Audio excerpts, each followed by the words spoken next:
MBBS ও BDS degree ছাড়া চিকিৎসক স্বীকৃতি দেওয়া বন্ধ সহ ৫ দফা দাবিতে ইন্টার্ন চিকিৎসকদের কর্মবিরতি অব্যাহত রয়েছে। রোববার সকাল ৮টা থেকে চট্টগ্রাম মেডিকেল হাসপাতালের সব ওয়ার্ডে দায়িত্ব পালন থেকে বিরত রয়েছেন ইন্টার্নরা। এতে ব্যাহত হচ্ছে ভর্তি রোগীদের চিকিৎসা সেবা। তবে আন্দোলনের আওতামুক্ত রয়েছে জরুরি বিভাগ, অপারেশন সেবা ও বহির্বিভাগ। কর্মসূচির একাত্মতা জানিয়ে ক্লাস পরীক্ষা বর্জন করেছে অন্য বর্ষের শিক্ষার্থীরা।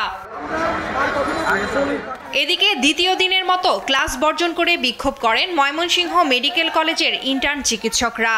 পরে অধ্যক্ষ বরাবর স্মারকলিপি দেন তারা।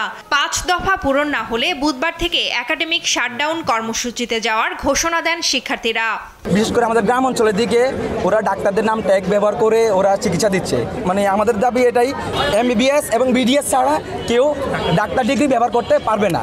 চরম একটা সংকটপূর্ণ পরিস্থিতিতে যাচ্ছে।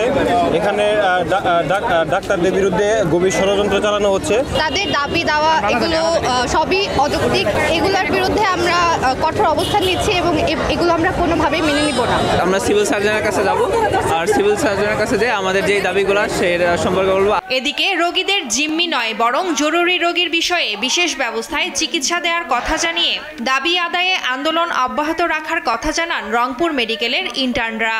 এ সময় মেডিকেল থেকে মিছিল নিয়ে জেলা প্রশাসক কার্যালয় ঘেরাও করেন তারা। আমাদের গ্রামে গঞ্জে বিভিন্ন মানুষকে চিকিৎসার নামে প্রতারণা করতে হবে।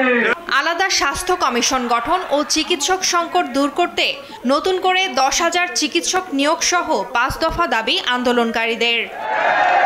টুম্পা আফরোজ, নিউজ ডেস্ক, দেশ টিভি।